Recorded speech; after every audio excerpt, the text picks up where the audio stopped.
recorded in front of a live virtual audience on the Duck Pond. Tuesday nights, 9 p.m. Eastern, live. Malliard.com. Malliard.com. One more thing before we start. Let me turn it over to my friend that you may know from Ancient Aliens and The Curse of Oak Island and many other things, Robert Clotworthy. On the Malliard Report, the views, thoughts, and opinions expressed on the show are solely those of the hosts and guests, and not necessarily of Evergreen Podcasts, KillerPodcast.com, sponsor or affiliate, or any other individual or group. On the Malliard Report, the views, thoughts, and opinions expressed in the show are solely those of the hosts and guests, and not necessarily of Evergreen Podcasts, KillerPodcast.com, sponsor or affiliate, or any other individual or group. I hope everybody is well this evening. I hope everybody took the opportunity to vote, but we're not getting political, at least not yet. My guest is returning guest of the program, Mark Anthony. He is the psychic lawyer and the psychic explorer. Mark is the author of the bestseller Afterlife Frequency, Evidence of Eternity, and Never Letting Go. He is the Oxford-educated trial attorney that's licensed to practice in Florida, the Washington, D.C., and, of course, before the U.S. Supreme Court. Mark regularly appears on TV as a legal analyst, psychic medium, and expert on the paranormal. Let's welcome Mark back to the report. How are you doing tonight, Mark? I'm doing great, Jim. Thanks for having me back on the Malliard Report. I always love working with you, man. We always have a great time. So let's dig in, because you want to talk about King Tut, but let's take the picture back broader, and then we'll focus down in as we go. Talk to me about Egyptology, because that has been a thing that has lasted millennia, I think. Egyptology is one of my passions, and it's essentially the history of civilization. And think about it, every time we talk about Egyptology, names come to mind like Tutankhamun, Ramses the Great, Cleopatra. Then you think of pyramids and ancient tombs. To get an idea of how ancient Egyptian history is, people think that somehow King Tut was buried in the pyramids. And Egyptian history is extremely long. King Tut had nothing to do with the pyramids. The pyramids were built during the 4th dynasty. And the 4th dynasty was almost 5,000 years ago. King Tutankhamun was a ruler of the 18th dynasty. So to get an idea of the time frames, almost as much time passed between the construction of the Great Pyramid on the Giza Plateau and the burial of Tutankhamun in the Valley of the Kings, which is far to the south of the pyramids. Almost as much time passed between the pyramid and King Tut, Jim, as passed between the birth of Jesus and the discovery of America by Christopher Columbus. That's a long... I was going to say, there's some time there, Mark. Because I guess maybe, Mark, I'll own this, right? I think of Egypt as kind of a short run, kind of like Caesar in the Roman Empire, right? Of course, that isn't a short run either. Don't get me wrong. But no, and we'll get this, okay? I'm glad you brought that up. When you think of Julius Caesar, of course, he had an affair with Cleopatra and had a son with her. And between the death of Tutankhamun and the death of Cleopatra, there's another 1,300 years. So Cleopatra died over 2,000 years ago. Tutankhamun died 1,300 years before her, and the Great Pyramid was almost 1,400 years before that. This is a very ancient land, and it spanned every era of civilization. And you're right. We think of Julius Caesar, Cleopatra, and all that. And the thing is that by the time Cleopatra was born, the pyramids were already extremely ancient. Which blows my mind, because you kind of think about these things on the same page in the history book, right? But they're different books. Yeah, well, that's how it's taught. It's like, okay, there was ancient Egypt, there was pyramids, and then King Tut, and then Cleopatra, and da da da da da. They gloss over it. But when you study Egyptology and Egyptian history, you see this incredible length of time. the things that they discovered, the things that they invented. I mean, think about it. The word paper. All right, we all use paper. Paper comes from the Egyptian word papyrus. And papyrus is a plant that grows along the Nile River, and the Egyptians used to mash it up, and they would then weave it together so that they could write on it. In other words, they made paper. Now, the paper that we use today is made from trees, which are ground up, but the process is essentially the same.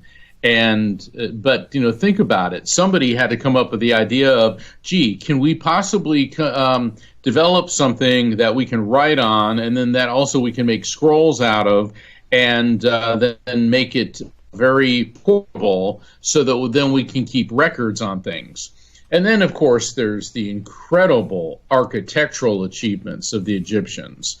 When you look at the Great Pyramids on the Giza Plateau, and each of the stones that were used to make the largest pyramid weigh something like 5 tons. What's that? 10,000 pounds, and how they were transported great distances. And of course, because I'm on the Malliard Report, we can talk about this. Some people think aliens, had something to do with this. Mark, I'm going to cop in here because I think you've probably even heard me say this joke before. I could go to Home Depot tonight. Of course, they're closed. I think they close at 9 here. But anyways, if they were still open, with all the power tools and all the wood on hand, I couldn't build the Ark. No. That cracks me up too, because when you hear stories of Noah's Ark, I remember though. I'm glad you brought that up too. I was at an exhibit, an Egyptian exhibit, and it was featuring Ramses the Great. And Ramses is the most likely candidate to be the wicked pharaoh of Exodus. You know how we've all seen the movie The Ten Commandments, where Charlton Heston, a.k.a. Moses, says, "Let my people go." And Yul Brynner, the late great Yul Brynner, played Ramses. I don't think anyone could have played it better. It's like, "No, I will not let your people go." All right. Well, so there's this exhibit of Ramses the Great, and there were certain many artifacts in glass cases, and there was this one. And I walked up to it, and it was highly unusual. It looked like a yardstick, and then upon closer inspection, it had all these hieroglyphs on it, and it was a cubit. And I'm like, whoa, this is a cubit. And all of a sudden, all these school kids, they must have been anywhere around about fifth or sixth grade, and their teacher was saying, well, that's a cubit, it's like a yardstick, and the kids were real bored, and they were like rolling their eyes, and I said, can I try? And the teacher said, okay. I said, hey, does anyone here know the story of Noah's Ark? And never forget, this little African-American boy raises his hand and goes, I do. I said, do you remember in the Bible when God tells Noah to build the ark? He goes, yeah. And he said to measure the ark and the pieces of wood in cubits. And the kid's eyes are getting bigger, and all the other kids are leaning in, and he goes, yeah. I go, well, that is a cubit. And all of a sudden, all the kids are like, whoa, and they're all like crowding around. And the teacher was like, huh. And she goes, are you a teacher? I said, well, no, I'm a trial lawyer. And I said, and it's part of my job is to take something that most people aren't familiar with and put it into terms that they can understand. Now, I realize that a public school teacher can't be talking about stories from the Bible and all that, but hey, I was a private citizen. I could use whatever examples I wanted. But the thing is, Jim, when people are studying history and trying to understand these ancient artifacts and things, we have to realize that these were objects that belonged to people. These people, thousands of years ago, yes, they may be separated from us by millennia, and they had customs and cultures and religions that maybe we can't really relate to. But when it comes down to it, they were people. They had feelings. They had families. They had good days, bad days. They had illnesses. We have much more in common with them than one might think. So let's get back to text. I know I've stirred us biblical and Roman. Rome's another fun thing. just for the love of God, can we get the Romans to design some roads for us still? I mean, anyways, sorry. If you get me talking about Romans, we're going to be talking. That's a whole other show. Let's stay on Egypt for right now. Okay, so the Valley of Kings. That's where we uncovered Tut. But I hate to say it this way, but I'm going to say it this way. That valley was already picked over. So how do they miss this? Well, the Valley of the Kings is what had happened is in the days of the pyramids, the pharaohs of Egypt, and pharaoh means great house. And what I always liked is, yes, the pharaoh was the king, but no other country used the term pharaoh. And the pharaoh's tombs were all plundered. So they, when they were building these enormous, conspicuous monuments and things, and for the sake of this discussion, we'll assume that the pyramids were royal tombs as opposed to power plants, industrial things, and ports for aliens. Okay, and maybe they were, but in either event, they'd all been entered, and whatever was in there, whatever treasures and things had been looted. So over the centuries, the New Kingdom eventually, what they call the Old Kingdom, which is in the 4th, 5th, 6th dynasties of ancient Egypt. Eventually, there was a period of decline. Then there was a period known as the Middle Kingdom, where Egypt became organized again and more resurgent. But then the Middle Kingdom declined, and there was a period of disarray. But then came what is known as the New Kingdom. And the peak of New Kingdom power, it was the 18th, 19th, 20th, and 21st dynasties, but the 18th dynasty was the pinnacle of Egyptian power. And that's because it went from just being a kingdom into an empire. And to conceal the treasures that the pharaohs were buried with, the priests of Egypt, the engineers of Egypt, they began digging these elaborate tomb complexes, in the earth. And the Valley of the Kings is an area where several pharaohs had been buried. And you brought up a very important point, Jim. By the early 20th century, archaeologists from Europe, Britain, France, Germany in particular, and the United States, also the French, the Belgians, the Italians were there, and there was a rediscovery of these tombs. And what they found was these large tomb complexes with incredibly elaborate paintings. Every now and then they'd luck out and find maybe a piece of jewelry or some type of artwork, statue. And it just got archaeologists' heads buzzing that, wow, what must have really been in here? And so this is the 100th anniversary. November 4th, 1922 is the 100th anniversary of the discovery of Tutankhamun's tomb. But we're going to go back a century before that to 1822. And that is the year that a French linguistics genius, his last name was Champollion, he was able to decode and decipher Egyptian hieroglyphs.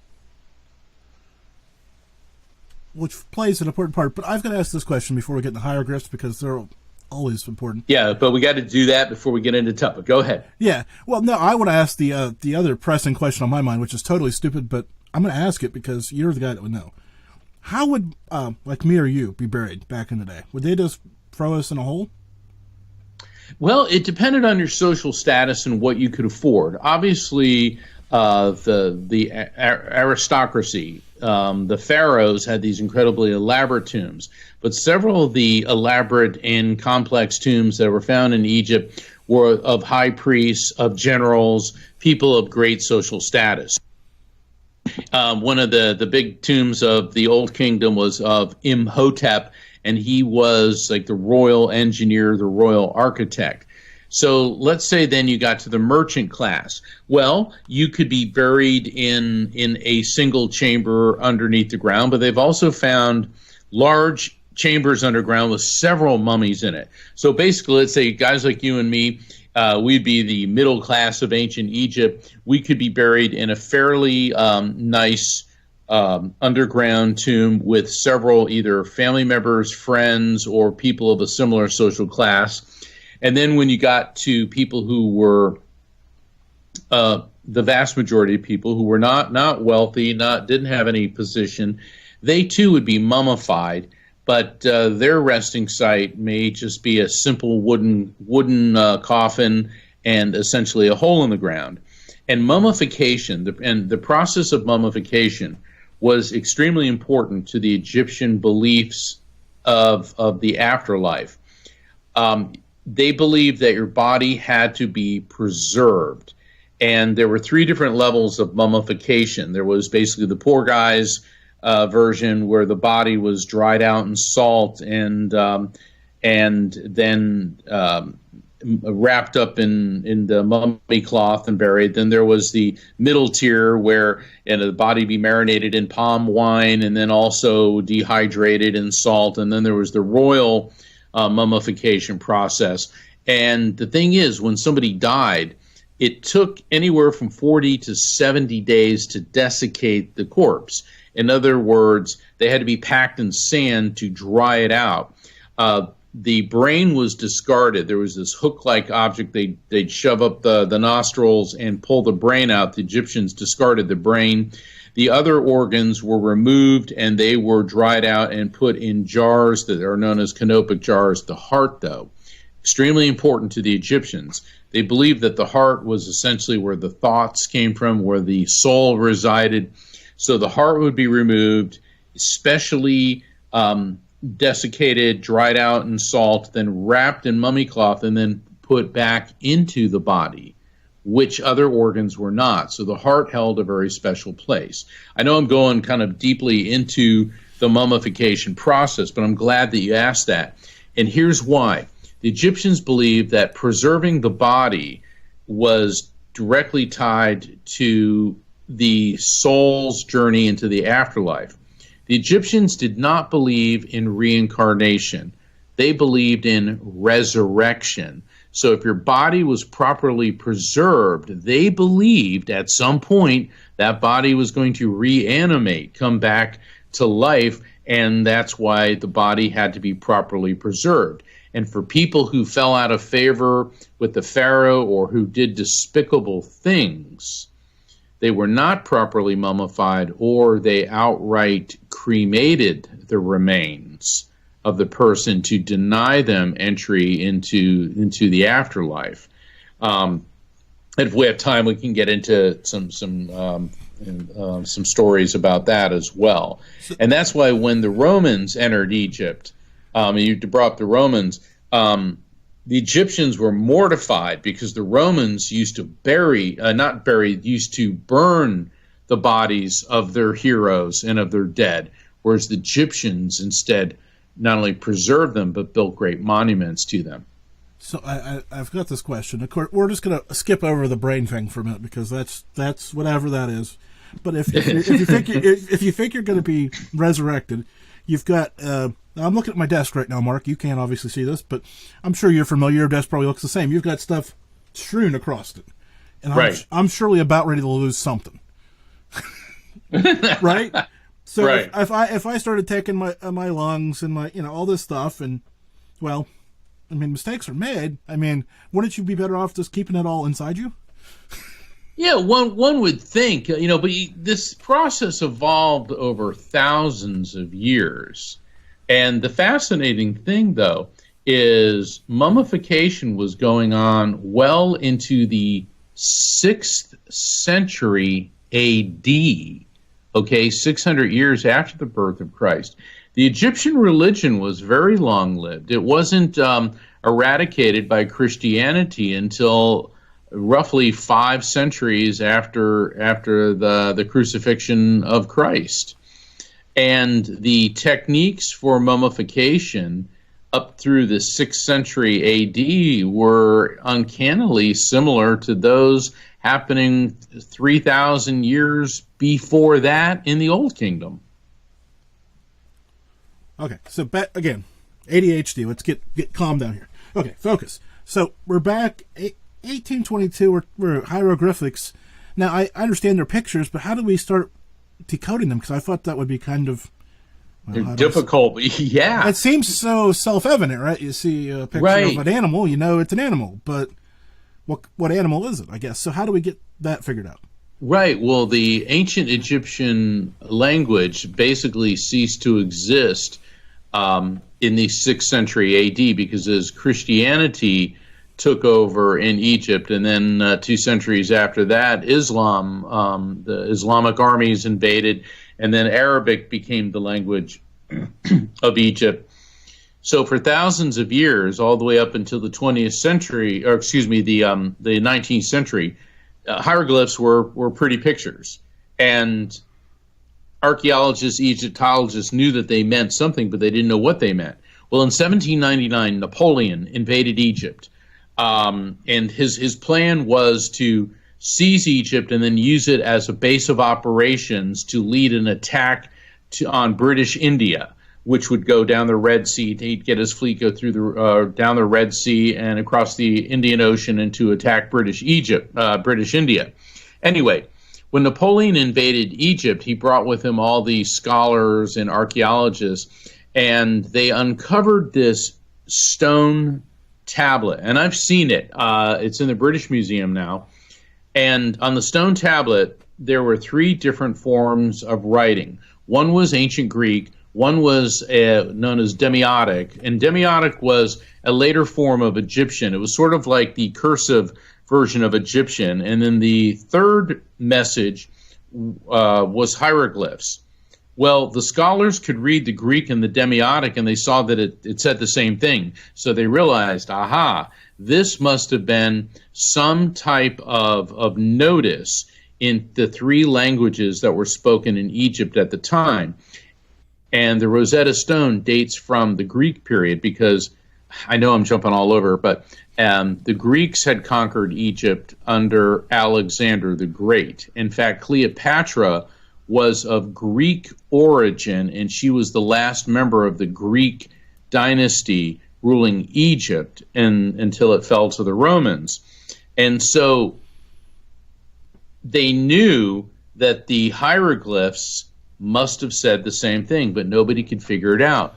Well, there was a child prodigy, his last name was Champollion, and he got hold of it and worked on it. In 1822, he cracked the code, and he figured out how to read the hieroglyphs. And so then everything with Egyptology changed. Now all the inscriptions in the tombs, on walls, and the papyruses that had been compiled and discovered over the centuries, now scholars could read this. And so this brings us to the New Kingdom and the Valley of the Kings.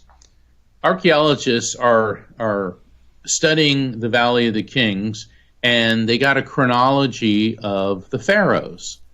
And they would discover tombs. Okay, this is okay. We found the tomb of Amenhotep III. Okay, we found the tomb of Thutmose. Okay, we found the tomb of Ramses II. But they noticed there was one pharaoh that showed up in the chronology, but no tomb. And Egyptologist after Egyptologist was looking for it, and they couldn't find it. And a young 17-year-old named Howard Carter came to Egypt in the late 1800s.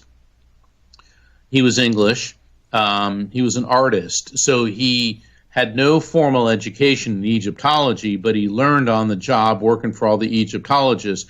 And as an artist, he used to draw pictures of the tombs, and he would copy the hieroglyphs, worked his way up through the ranks, and became, by reputation, a distinguished archaeologist. And he was obsessed with finding the tomb of Tutankhamun. So let's pause. Let's regroup for just a second, because this is where it gets fun. A young man cracked the code of the hieroglyphs. He started as a young man. By the time he figured out where Tut's tomb was, he wasn't necessarily as young. And Tut himself was a 19-year-old kid when he died. Right, exactly. And see, this is a very auspicious year because Champollion deciphered hieroglyphs in 1822. Tutankhamun's tomb was discovered in 1922, and now here we are in 2022. So this is the 200th anniversary of deciphering hieroglyphs and the 100th anniversary of the greatest discovery in the history of Egyptology. And so in the late 1800s, early 20th century, Howard Carter was looking for the tomb of Tutankhamun, but he had no funding because, running an excavation it costs a lot of money. And he came into contact with the 5th Earl of Carnarvon. And the 5th Earl of Carnarvon was a armchair archaeologist, if you will. He was a British aristocrat, and he had some health problems, but he liked spending his winters in Egypt because it was drier. Long story short, he and Carter strike up a friendship, and he starts to fund the expedition. Now, this is no small venture, Jim. Carter had 100 workers under him, and they were looking for this tomb. And then, of course, World War I starts in 1914, and so excavation had to stop until the British Empire was on the winning side on the Allies, and excavation started back up in 1918. And the thing is, British aristocrats were wiped out during World War I. And Lord Carnarvon wanted to cut the funding to the expedition. And Carter begged him, one more season, please, just one more season. And that brought them up to 1922. And Carter knew that he was running out of time and that this was it. And Lord Carnarvon, as much as he admired and liked Howard Carter, the only thing Carter had produced over 20 years was a lot of bills. I can't imagine going. I'm just putting myself in those shoes, right? Hey, we've been after this 19 years, but one more. I feel good about this. Well, yeah, and I got to talk a little bit about Lord Carnarvon. George Stanhope Molyneux Herbert was his name, but he was the 5th Earl of Carnarvon, and he came from England, and he lived in Highclere Castle. Now, I would venture to say, Jim, that have you ever seen Downton Abbey? A couple clips of it. Yeah. I know enough about it to see the house in my head when you say it. Exactly. Well, Downton Abbey is filmed at Highclere Castle. And so for all the listeners, whenever you've seen the BBC smash hit, and they just did 2 movies on it, it's a melodrama. It's about a bunch of British aristocrats in the 1920s strapped for cash and how they deal with their servants. Okay, so it's an upstairs, downstairs melodrama. Well, the thing is, Downton Abbey being filmed at Highclere Castle, all these scenes with the aristocrats are filmed upstairs, and the downstairs sequences with the servants are not filmed in the basement of Highclere. And the reason for that is because it is rumored the Carnarvon family's private Egyptian collection is concealed in the basement of Highclere Castle. And very few British aristocrats have held on to their family's ancient estates, but now the 8th Earl of Carnarvon, the great-great-grandson of Howard Carter's benefactor, still lives at Highclere Castle.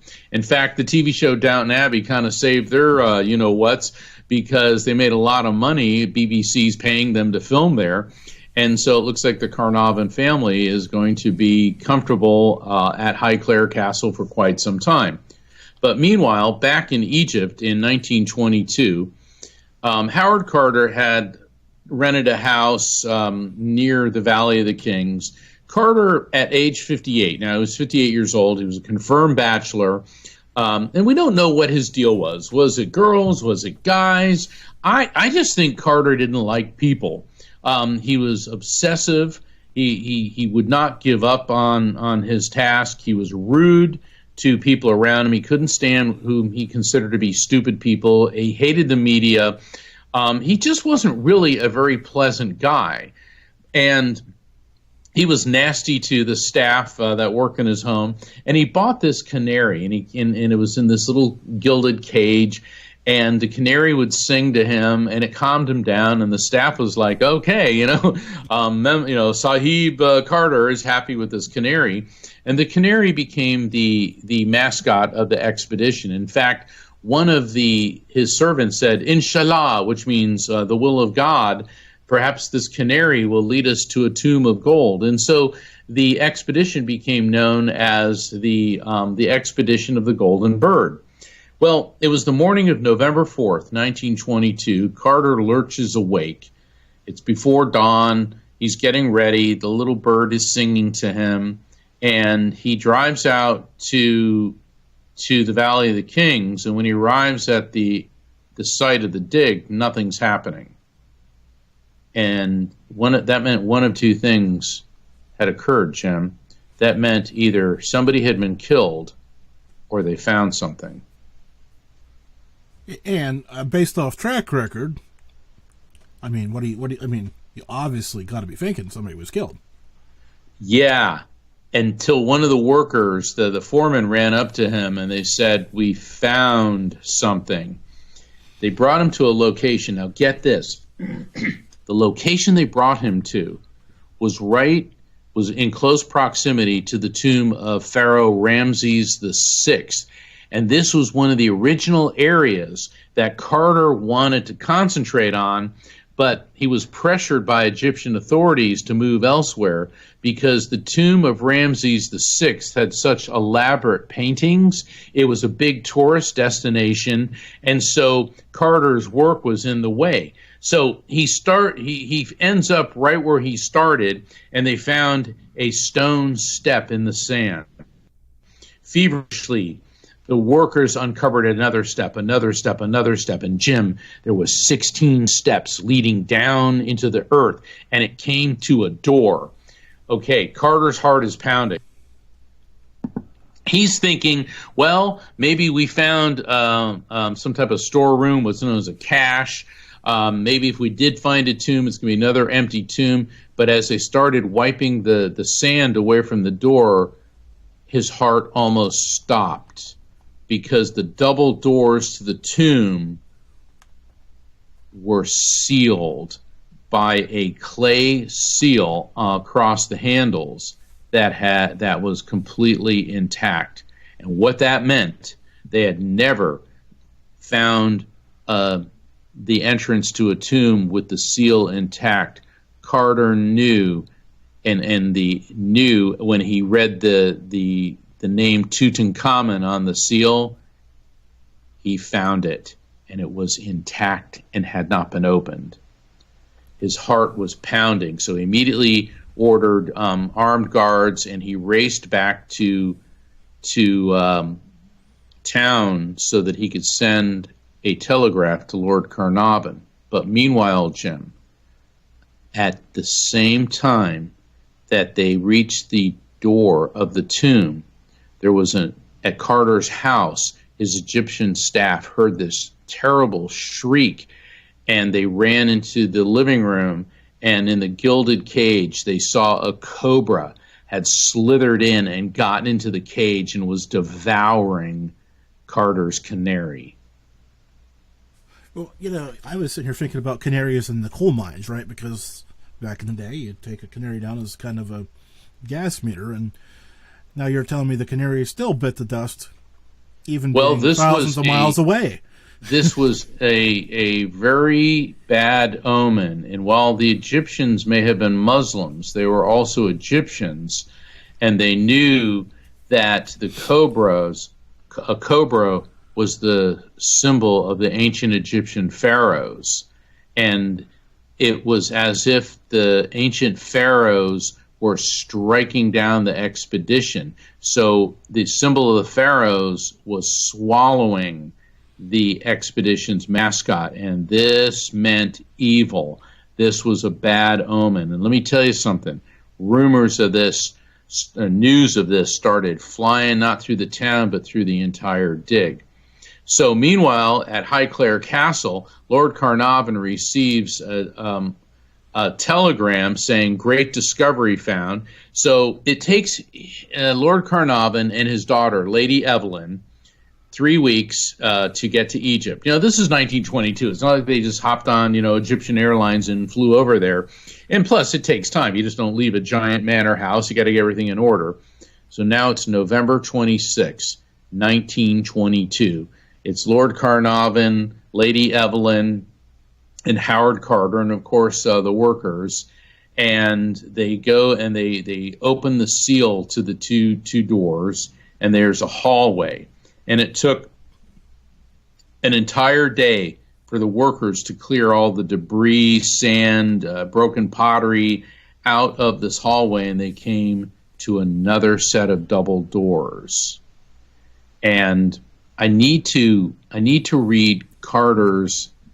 This is from Carter's book, The Tomb of Tutankhamun, and so what Carter had done is he made a small hole in the upper left corner of the doorway to insert a candle to test the air inside. So he bores a hole in this ancient door, and the flame flickered, and hot air came out. And Carter realized nobody had breathed this air for 33 centuries. And the air, Jim, it smelled faintly of oil and perfume. In his own words, from his book, The Tomb of Tutankhamun, Carter described what happened next.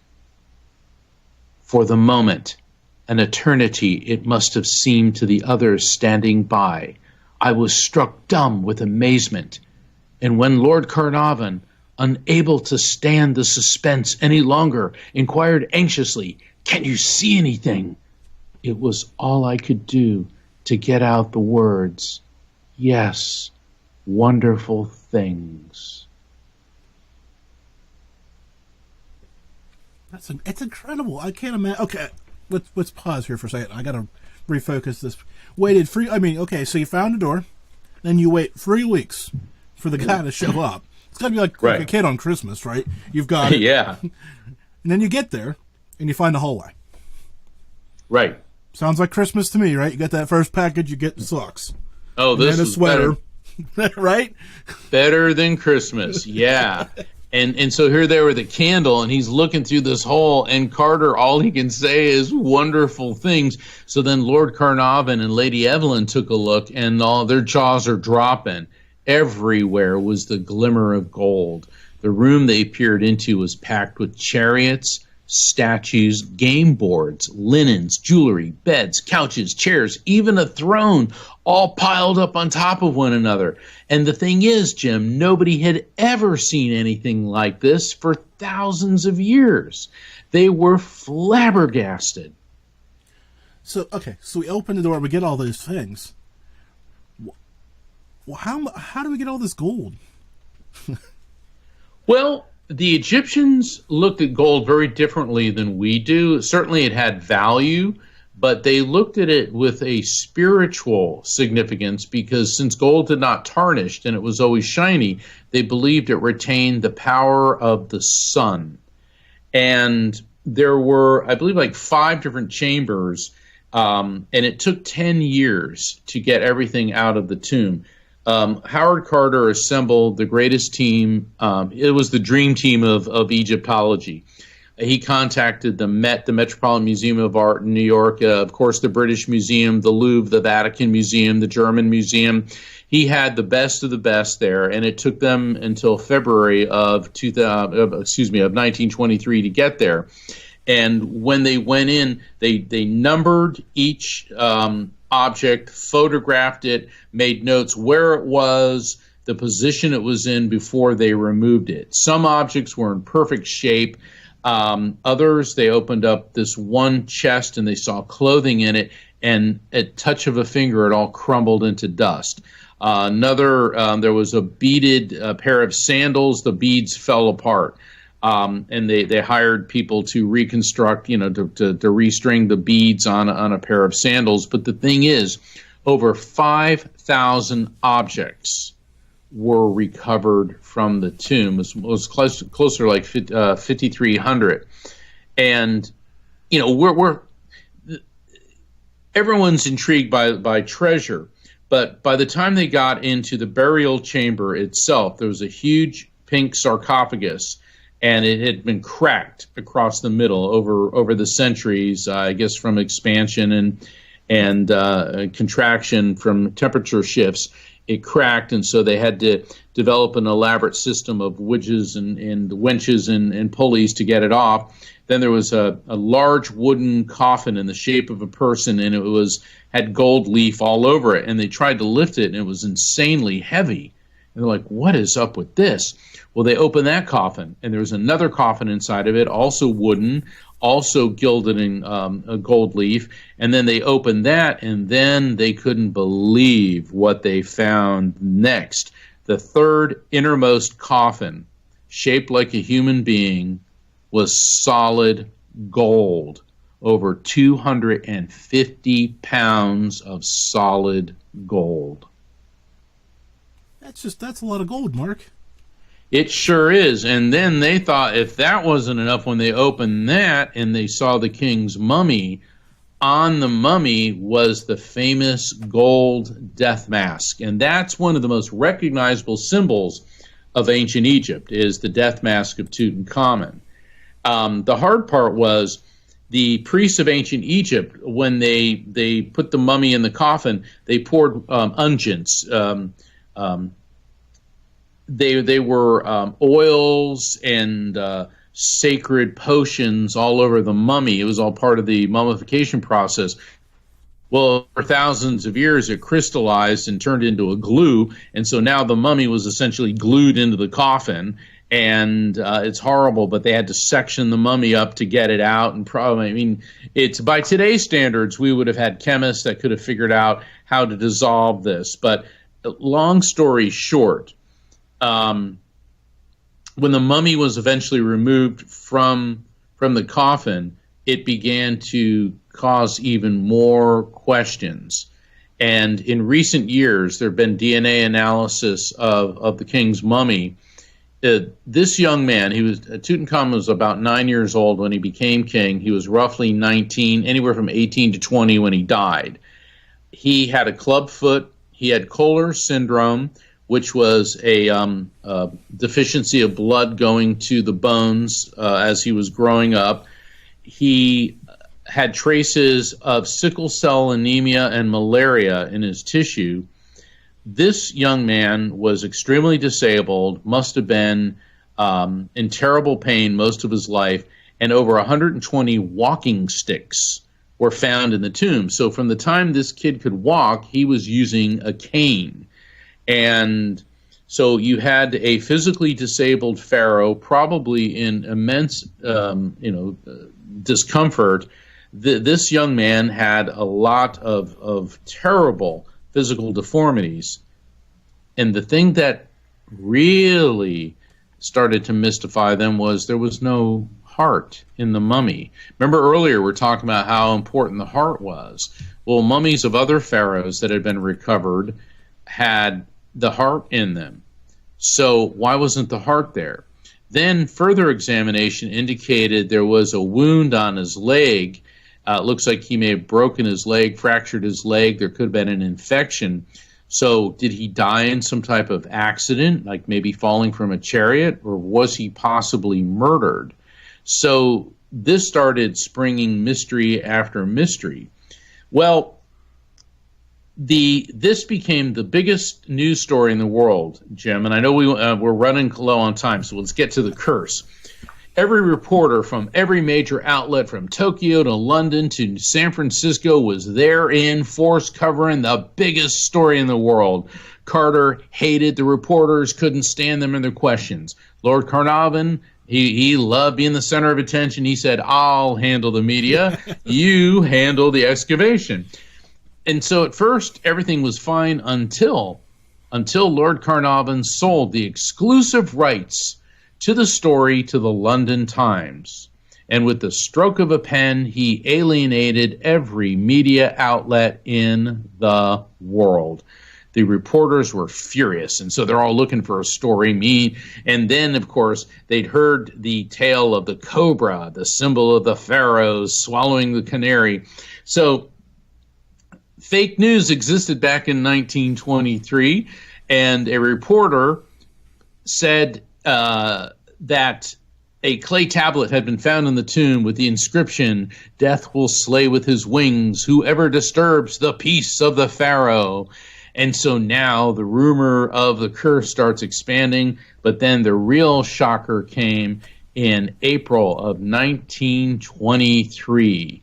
Lord Carnarvon is not feeling well, and he drops dead at age 56 in a Cairo hotel.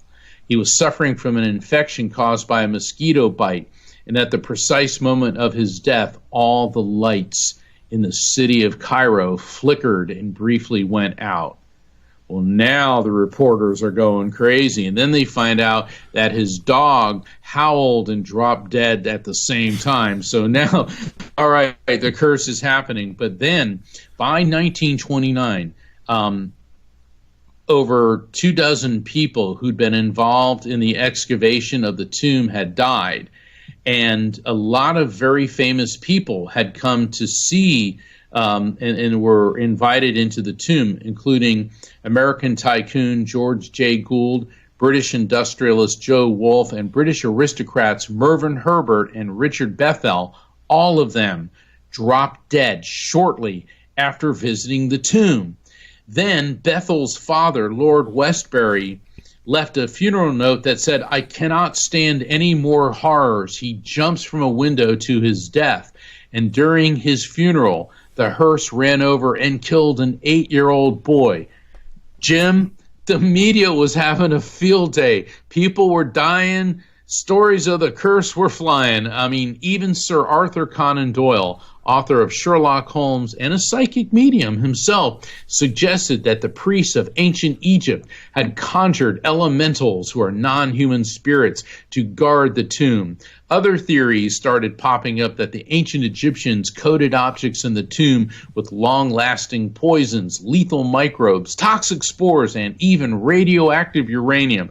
Let me tell you something. We hear about all the fake news and everything going on in the news today. Let me tell you, the media today had nothing on what was going on with the curse of Tutankhamun. I mean, this was a sensationalized story, and even Hollywood picked up on it, because by 1932, Universal Studios produced The Mummy with Boris Karloff, and it was funny because I watched it the other night. I couldn't sleep, and on one of those Turner movie or whatever, they were playing The Mummy, and it mimicked so many things. They kind of had their Lord Carnarvon, they had their Howard Carr. They mimicked the actual events of the discovery of Tutankhamun. So the discovery of this tomb impacted a lot of people, but the thing is, not only did it impact people, it also, the Art Deco movement, if you look at the Egyptian flavor that Art Deco architecture and artwork has, fashions in the 1920s, the flappers' outfits had a very Egyptian look to it, and Hollywood itself, pop culture, was extremely impacted. But the thing is, why did all these people die?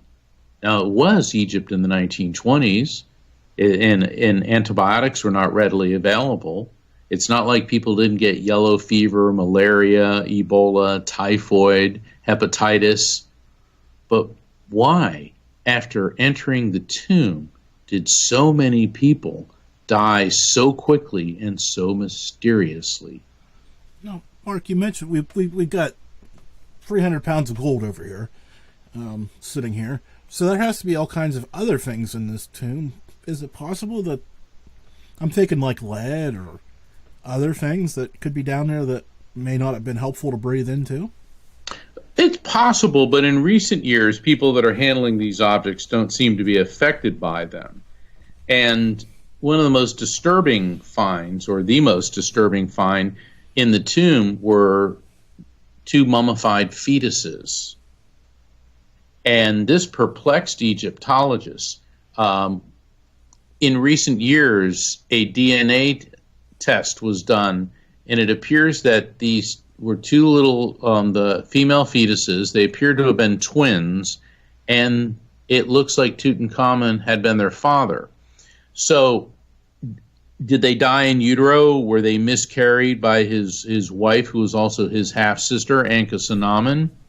Was this some strange human sacrificial ritual? Chances are they were aborted, or not aborted, but miscarried fetuses. But that was very, very macabre. And the curse, you think that the evil spirits really would have gone after Howard Carter, the lead archaeologist. And when the guy who showed up at the door. Yeah, but when interviewed about the curse, Carter said, and I'll read his exact words, "Tommy rot. The sentiment of the Egyptologist is not one of fear, but of respect and awe, entirely opposed to foolish superstitions." Well, in a way, though, the curse really did get Carter. He lived until 1939. But despite the greatest discovery in the history of Egyptology, he suffered from long bouts of depression. And even though he was the most famous Egyptologist of all time, he was snubbed by British academia for not having university credentials. But perhaps Carter's curse was the relentless, unending media attention, which he abhorred, which he loathed, and reporters hounded him up to the day he died. So maybe there was a curse after all. Okay, Mark, so you mentioned the two children, so I'm curious, who was next after King Tut? It gets really even better here. His teenage bride, Ankhesenamun, his half-sister, and one of the reasons Tutankhamun had so many deformities, he was also the byproduct of generations of incest, because in ancient Egypt, only a god could marry a god, and the royal family were considered deities on earth. But his widow, she was in desperate situation, and we could do almost an entire hour on what happened, but she wrote a letter to the king of the Hittites. The Hittites lived in what is now Turkey, and the Hittite Empire was very powerful. And at times it was an ally. It wasn't an ally, but at times it was friendly towards Egypt, and at times it wasn't. And we know that she wrote letters to him because roughly a century ago, the Hittite capital city, Hattusis, was discovered, and their royal archives were located, and they found a copy of a letter that Ankhesenamun wrote to the king of the Hittites. And she said, "My husband is dead. I have no son. I will not be forced to marry a servant. Send me one of your sons that he may become my husband and king of Egypt." And the Hittites, being very meticulous, they kept the response, and basically the king of the Hittites said, "Well, I'm not so sure I believe you." I'm paraphrasing. And they found yet a second letter from her saying, "I have no son. My husband is dead. Please send me one of your sons." Well, from the records, we find that the king of the Hittites agreed and sent one of his sons, a royal prince of the Hittite kingdom, to Egypt. But get this, Jim, he never made it. He was murdered on the way to Egypt. And we know from history that right after he was murdered, this tipped off a 20-year war between the Hittites and the Egyptians. Speculation rises. Why was he murdered? Well, number one, this was highly unusual for a foreigner to become pharaoh. But Tutankhamun's father was the most unusual pharaoh Egypt ever had. We know him as Akhenaten. And Akhenaten basically cut the funding to the high priests of Egypt and had the religion of Egypt declared to be heresy, because the ancient Egyptian religion was polytheistic. They believed in many gods, and Akhenaten believed in one god, the sun, and a very spiritual aspect of the sun.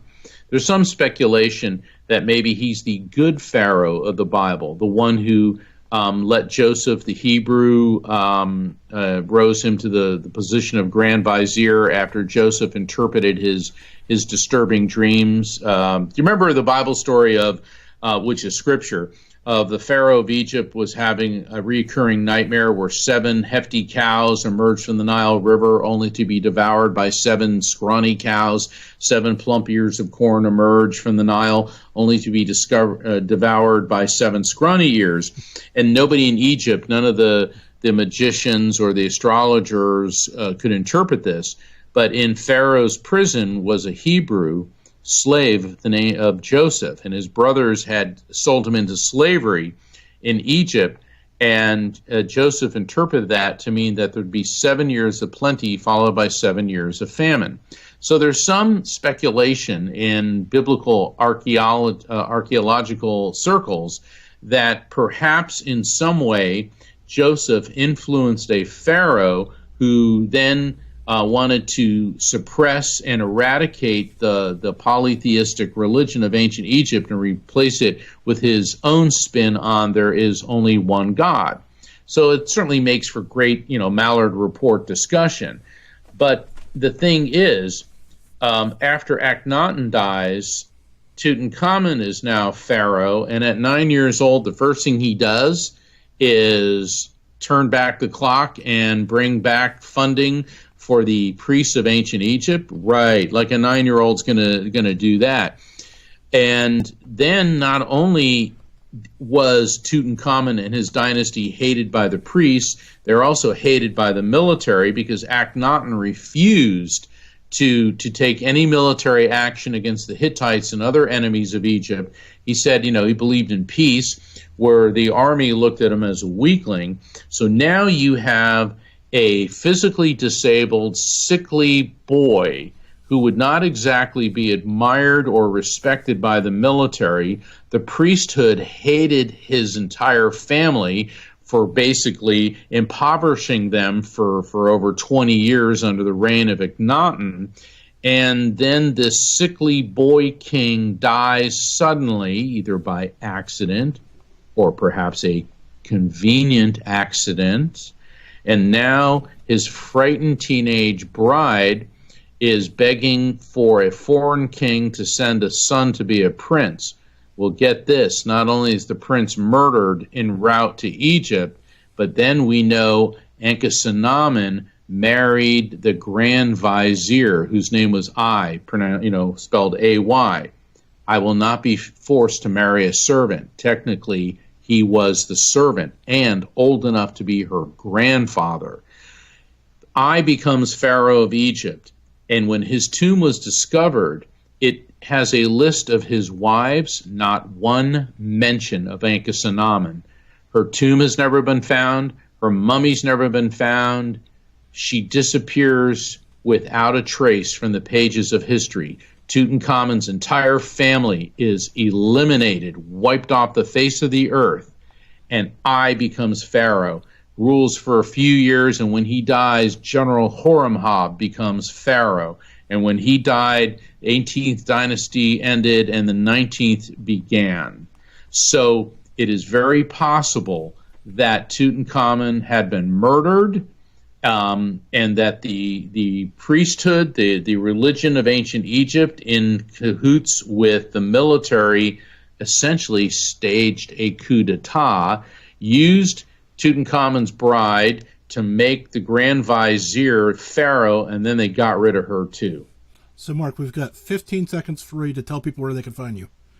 AfterlifeFrequency.com, just like my new book, The Afterlife Frequency. You can sign up for a reading. Please sign up for my newsletter. And Jim, I want to thank you so much for letting me come and talk about the curse of Tutankhamun, and I look forward to returning to the Malliard Report. And everybody, please visit my website, AfterlifeFrequency.com. I'm Mark Anthony. Please tune in to the Malliard Report with Jim Malliard. Thanks, Mark. Talk to you soon. Hey, I want to thank you for joining us.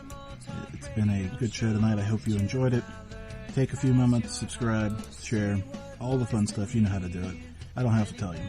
Just be ready for next week. It'll be sooner than you think.